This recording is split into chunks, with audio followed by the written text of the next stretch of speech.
Generamos un análisis profundo, crítico, propositivo, concluyente y recomendatorio del ambiente político, económico y social de nuestro país. Diálogo con Ernesto López, edición especial. ¿Qué tal? Buenos días, El Salvador, ¿cómo están? Como siempre, un placer saludarles. Bienvenidos a Diálogo con Ernesto López, edición especial.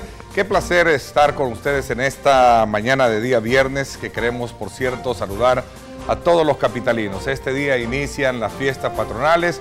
Ya vimos una serie de actividades que han desarrollado los diferentes puntos estratégicos y, digamos, coloridos de nuestra ciudad capital por parte de las autoridades de la Alcaldía de San Salvador. Qué bueno, vamos a disfrutar, vamos a compartir en familia, dedicarle tiempo a Dios, a todos nuestros vecinos.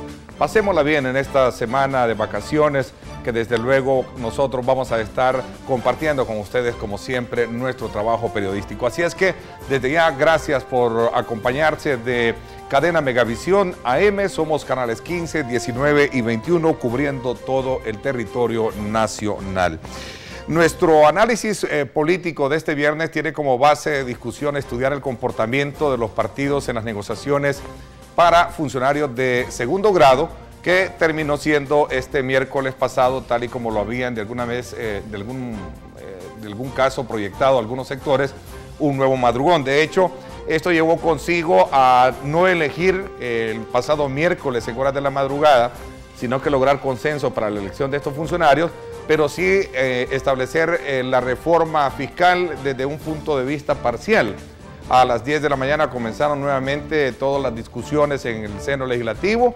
El día de ayer, ya en horas de la tarde, horas de la noche, ya teníamos la elección prácticamente de los nuevos funcionarios. Presidente de la Corte Suprema de Justicia, presidente de la Corte de Cuentas de la República, presidente del Tribunal Supremo Electoral y demás magistrados. Hoy vamos a hacer una lectura sobre este tema muy importante de país, sobre este madrugón legislativo, como le dicen algunos, y por supuesto vamos a poner en perspectiva tres preguntas claves que son las que les voy a presentar a continuación y que vamos a discutir con nuestro panel de este día miércoles. ¿Qué consecuencias traerá este madrugón legislativo? Esta es una de las primeras preguntas que vamos a tener presentes acá.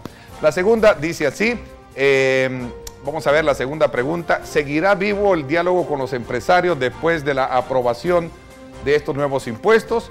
Y una tercera pregunta que desde luego vamos a poner en perspectiva, dice así: ¿qué perspectiva tiene el país con la elección de las nuevas autoridades de la Corte de Cuentas? En las democracias liberales, las negociaciones son una cosa normal. Las presiones de un partido político contra otra son normales. Estaba viendo que los republicanos en Estados Unidos quieren procesar al presidente Obama. Sí. La Casa Blanca en los Estados Unidos reacciona y da una noticia ayer muy alarmante. Dice la Casa Blanca que los republicanos quieren echar de los Estados Unidos a 11 millones de indocumentados.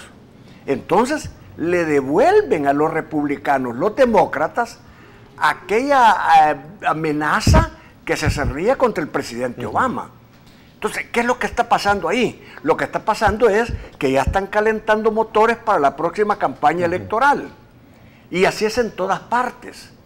Lo que pasa que las negociaciones son buenas cuando se hacen con transparencia. Las raíces del FMLN, me refiero, cuando ellos empiezan a manifestarse hasta con armas, como guerrillera, como un partido guerrillero, bueno, más bien dicho, como un grupo guerrillero, y entonces, pero ellos, los objetivos de ellos, las raíces de ellos, las intenciones de ellos, y como engañaron a toda la militancia de ellos, pero era que iban a cambiar al país, pues, que lo iban a hacer más justo. A esas raíces me refiero. Pero es que no a las maniobras que hayan hecho, eso es otra cosa. Pero ustedes vuelven a repetir maniobras del pasado, no han cambiado nada. Pero es que desde el punto de vista de ellos, ese justamente es el método de volver a ser simpáticos ante su militancia. Su militancia está feliz. Dice, ya van a fregar a los ricos. Ya los ricos ahora ya no van a evadir. Y efectivamente, miren, estas leyes cuando las veamos una por una, hay disposiciones que se cruzan incluso con la ley del delito de lavado de dinero, sin que se diga ahí en las leyes. El paquetazo, porque la palabra paquetazo vino desde que lo que se llamó la aplanadora verde con la democracia cristiana lanzó de repente en un madrugón una ley de impuestos tremenda, un paquete de impuestos. La dolarización, no nos vayamos lejos. La dolarización, las privatizaciones, todo esto fue objeto de negociaciones, solo que eran otros aliados, ¿verdad? Allá era Arena, con sus aliados PCN y PDC. Ahora el FMLN con su aliado Gana y a veces se le suma el PCN. Pero ¿cuál es el propósito de todos? El propósito del FMLN es, si, a lo menos lejanamente, conseguir gobernabilidad. Pero de inmediato es solucionar un problema de caja que ellos tienen. Y el problema al final no es que sean prácticas de negocio en la Asamblea Legislativa, sino que es un negocio en el que el pueblo está afuera. El debate de los intereses de la gente, por ejemplo, el precio de los frijoles, el precio del maíz, el arroz, la harina, el aceite, los costos del transporte y la gasolina, es algo que no está en la agenda de los diputados, porque los diputados están desvinculados de la gente, pero están muy amalgamados entre grupos de poder que se refuerzan entre sí mismos. Y esa es la gran falla de toda esta práctica de política. ¿Cuándo el debate de los intereses de la gente va a ser incluido? Cuando este es un país que sigue al borde de la desesperanza, de la miseria, del miedo. Un país que lucha a diario con mucho tesón, con mucho esfuerzo para sobrevivir en el día a día, mientras las cúpulas de los partidos que tienen mayorías logran sacar ventaja para sí mismos y hacer funcionar un aparato de gobierno que no ha sido eficiente en el manejo de sus recursos y que tiene una voracidad extrema por más dinero. Ahora se hizo un poco la pantalla que se quería dialogar y hubieron presentaciones sobre el paquete de impuestos, sobre la reforma fiscal. Nosotros acudimos con mucha seriedad tratando de aportar, propusimos un método, dijimos, ¿y por qué no vemos cada una de las reformas por separado para ver su impacto y después vemos obviamente el paquete y hagámoslo rápido porque entendemos la urgencia también que tiene el gobierno de más recursos? Pero sí, la gran empresa y la mediana empresa de este país van a salir afectadas. Efectivamente. ¿Por qué? Porque cuando analizamos cada impuesto es un poco difícil porque ahí tenés que mezclar conocimientos de leyes con conocimientos de asuntos contables. Tenés que poner a un contador o un auditor con un abogado que te interpreten esas cosas que han quedado enredadas para un montón de gente. Entonces, ¿cómo va a haber diálogo de aquí en adelante con la empresa privada? El 1% en activos, es claro, si usted lo que gana tiene que pagar más allá de 350, todas las medidas de retención van a golpear definitivamente a la pequeña y a la mediana empresa. La retención del 1%, va a golpear a la mediana y a la pequeña empresa y a los profesionales y académicos de la clase media. Claro. Sí, porque más arriba de $150,000 tiene que pagar ahora ese activo del 1%. No, más arriba de 150,000 no lo paga. El que tiene ingresos y declara ingresos y viene declarando ingresos más arriba de 150 no los paga. Es que ese es el problema, donde se concentran los golpes. Por eso le digo yo que es un poco confuso y hasta contradictorio. ¿Por qué? Porque aparecería como que si va dirigida a la gran empresa y a los grupos económicos de poder, pero no, esto va a afectar también a la clase media, a las pequeñas y medianas empresas. Pero aquí lo que vemos, que necesitan dinero y dinero y dinero y dinero. ¿Para qué? En primer lugar, yo diría, ¿qué pasó con el presupuesto del año pasado? Se aprobó un presupuesto no para 6 meses. Y en cuanto llega el presidente Sánchez Serén, al día siguiente va al Hospital Rosales y encuentra que hay una carencia total de todo. De mantenimiento de las instalaciones, de que no hay medicina, que no hay nada. Bueno, ni salubridad, ¿verdad? Como hemos visto pulgas y de todo en todas partes. ¡Qué terrible, Dios mío! A 6 meses decir no tenemos dinero para nada. que en los 6 meses primeros del año no le han dado a los ancianos la famosa subsidio, y fue cosa de campaña, fueron sus estrellas de campaña, los 2 viejitos que salían ahí, pero no se preocuparon ni siquiera de haberle dado a los 2 viejitos el dinero que les iban a dar, pues, claro, y a ellos. Y es que fíjate que por eso es que una verdadera discusión de la reforma fiscal no solo debe de llevar el problema de cuánto dinero más necesita el Estado, sino de cómo se gasta. No, por ¿Cuáles eso son los rubros en los que debe de ir ese dinero? ¿Cuál es la urgencia del gobierno de extraer más dinero de la gente?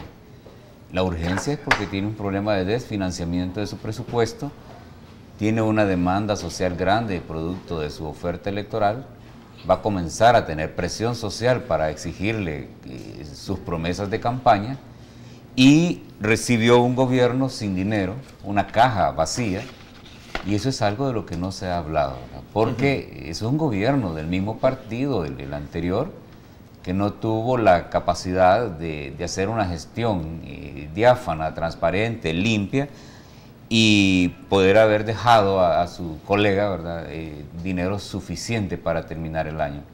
Esa es una falla en gestión pública que hay que resaltarla, ¿verdad? Porque también nos estamos enfrentando a una práctica de gobierno similar, donde la voracidad, porque esa es la palabra exacta, la voracidad por extraer dinero de la gente, es una voracidad que no va a parar. ¿Va a continuar el diálogo o va a verse afectado a criterio de ustedes el diálogo que tenía el gobierno con el sector privado? ¿Qué piensan el para resto? mí debería de continuar a pesar de todo, y ahí quiero ser optimista. Uno nunca puede echarse para atrás porque entonces todo está perdido. Yo creo de que se debe de continuar el diálogo, pero con una metodología específica para ver que no lo vuelvan a sorprender. Mira, para mí yo le diría al señor ministro de Hacienda, a don Carlos Cáceres, ponga austeridad. Mira, solo con la austeridad te digo que lo que tiene el gobierno de dinero, lo cuadriplica. Que el diálogo continúe, pero tiene que haber una metodología concreta para que produzca resultados. Tiene que haber una agenda, tienen que haber mecanismos que garanticen. Y yo insisto, los graves problemas de este país no se pueden resolver con madrugones. Además de eso, en buena medida, los graves problemas se nos han vuelto tan graves porque nunca los atendimos a tiempo y porque también no habían recursos. Yo estoy de acuerdo con Glorita en que la mejor política social sería el empleo.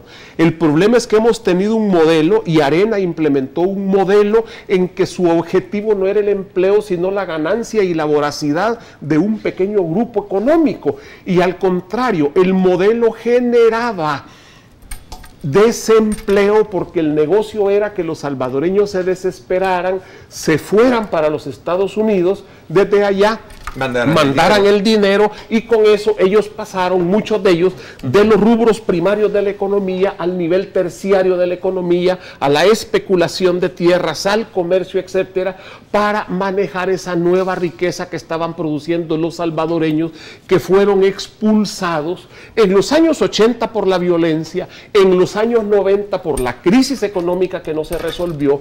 Seguirá vivo el diálogo con los empresarios. Yo también quisiera que siguiera, pero yo creo que ya no tiene nada que dar el gobierno. ¿Para qué van a dialogar? ¿Comparten ustedes eso? ¿Para qué van a dialogar? Bueno, hay que dialogar para combatir, por ejemplo, la inseguridad del pueblo salvadoreño. Hay puntos verdaderamente que nos tienen que unir a todos, y ahí hay que hacer un diálogo verdadero. Y pero para mí, la parte de la seguridad está de verdad acabando con el pueblo. Le voy a parafrasear lo que nos decía Godoy, esto no va a parar la voracidad, nos decía. Yo creo que un diálogo permite racionalizar eso. Porque además una verdadera reforma fiscal no solo es dar más dinero, es cómo se va a gastar ese dinero. Solo quiero parafrasear las palabras del profesor Sánchez Serén, presidente de la República, ayer en una entrega de casas. Decía él, yo no sé por qué los empresarios están molestos. Lo que pasa es que a los empresarios nunca les gusta pagar impuestos, porque tienen una mente bien disminuida. No, me extrañó cuando yo lo oí a Salvador, En ese tono. me extrañó en ese tono. Porque ha sido diferente el discurso claro, a la hora de estar dialogando. y Me parece entonces, interesante. A mí también me entonces sorprendió. el Comparto. semblante de Salvador, Sí, era más las palabras que muy molesto. acompañaron el semblante, era un semblante firme que estaba diciendo, señores, a ustedes no les gusta pagar impuestos porque tienen una mente estrecha. Al empresario no le interesa generar empleo, le interesa su ganancia, y al trabajador muchas veces no le interesa la ganancia del empresario sino su empleo. Pero en la medida en que nosotros hagamos que el empresario vea que su ganancia será con generando buenos empleos, y que el trabajador entienda que su empleo depende de que haya ganancia para el otro, en esa medida se armonizan intereses. Yo creo que son contradictorios, pero no los satanicemos para poder avanzar. Fíjate, porque creo que eso es lo que nos ha pasado. Pero sí tenemos que buscar las formas de que la sociedad, sus intereses estén representados en un diálogo. Las personas que fueron electas no tienen la culpa de los procedimientos y de las negociaciones que se usaron para que ellos fueran electos. Y además, en el caso del padre Toño, él es inocente mientras no se demuestre lo contrario. Todos. Las acusaciones que le hacen, ahí andan otros que han hecho el mismo papel y no están presos, mucho menos detenidos. No, pero yo estaba hablando de ese tema. Estamos cruzando, y no sé hasta dónde la comparación tenga mucho sentido, pero en el caso de los funcionarios de elección secundaria, yo creo que debemos de darle siempre el derecho de la duda. ¿Para qué? Para que puedan desplegar, porque lo que nos interesa es que las instituciones funcionen, y si algo ha sido ganancia es que ya la Corte de Cuentas ya no es coto de un partido político que la tuvo durante como 25 años. ¿Ve? Era un partido político en una época en que se decía, la Fiscalía te toca a vos, la Fiscalía te toca a vos, la Procuraduría te toca a vos y la Corte de Cuentas te toca a vos. ¿Qué se espera de los 4 magistrados de la Sala de lo Constitucional ante la llegada de un nuevo presidente que va a sustituir a Florentín Meléndez? Es decir, lo van a descalificar también como han descalificado a otros. Porque a mí, yo le voy a decir una cosa, y me uno a doña Gloria Salguero. El doctor Pineda Navas es un hombre ejemplar. Sí, sí. Es un hombre que sabe, es un hombre que conoce, es un hombre que ha manejado las resoluciones, ha manejado los decretos, ha manejado a todos los técnicos de la Asamblea Legislativa con mucha disciplina, con mucha autoridad. Ha lidiado con todos los presidentes de todos los partidos. Con todos. Y no es fácil, y ahí sigue. Él conoce muy bien. Ese es un buen sinónimo de consenso que puede lograr él. Él conoce muy bien la Constitución y las leyes de la República. Así es. Entonces, yo espero y confío en que el doctor Pineda Navas haga un excelente papel en este año para el que ha sido nombrado. Así es. Generamos un análisis profundo, crítico, propositivo, concluyente y recomendatorio del ambiente político, económico y social de nuestro país. Diálogo con Ernesto López, edición especial.